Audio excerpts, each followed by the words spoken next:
మొదటిసారి భూమి మీదకి వచ్చిన ఈ జలకన్య అక్కడ ఓ అబ్బాయి మూర్చిపోయి ఉండడం చూసింది. ఆమె సాయం చేద్దామని ఊపిరి ఇచ్చింది. అయితే అంతలోనే ఆమె సముద్ర పవిత్ర వస్తువు ఆ అబ్బాయి శరీరంలోకి జారిపోయింది. వెంటనే తీయాలని ఛాతీపై గట్టిగా నొక్కింది. కానీ వస్తువు తీయలేకపోయింది. ఇంతలో అబ్బాయి లేచిపోవడంతో భయపడి ఆ అబ్బాయి నెత్తి మీద కొట్టింది. మళ్ళీ అబ్బాయి మూర్చిపోయాడు. వెంటనే ఆమె సముద్రంలోకి పారిపోయింది. ఇది తెలిసిన జలకన్య రాణి కోపంతో ఆ అమ్మాయిని సముద్రం నుండి బయటికి పంపేసింది. బతికేందుకు అల్లాడుతూ ఆ అమ్మాయి మనుషుల లోకానికి వచ్చింది. ఒకరోజు తప్పుగా ఒక వాష్రూమ్లోకి వెళ్ళిపోయింది. సెక్యూరిటీ వచ్చి ఆ అమ్మాయిని పట్టుకునే టైంలో భయంతో సాయం చేయండి అంటూ అరవడంతో ఆ అబ్బాయి ఒక క్షణంలో అక్కడికి వచ్చి ఆ అమ్మాయిని కాపాడాడు. కానీ ఆ అమ్మాయి మాత్రం తన వస్తువు కోసం అతని శరీరం అంతా వెతుకుతుంది. కానీ ఆ అమ్మాయికి తన వస్తువు కనబడదు.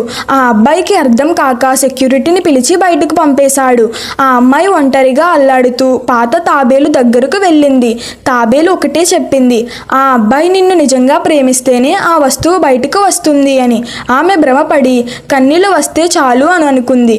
అందుకే ఉల్లిపాయలు తింటూ మిరపకాయలు తింటూ కన్నీళ్లు తెప్పించుకునే ప్రయత్నం చేసింది. కానీ ఆ అబ్బాయికి కూడా కన్నీళ్లు వచ్చాయి. కానీ ఆ అబ్బాయి ప్రత్యక్షం అవ్వలేదు. అలసిపోయి నిద్రలోకి వెళ్ళిపోయింది ఆ అమ్మాయి. అంతలో ఒక క్షణం పెద్ద శబ్దం వినబడి గట్టిగా లేచి సాయం చేయండి అంటూ అరవడంతో మరోసారి ఆ అబ్బాయి ప్రత్యక్షం అయ్యాడు.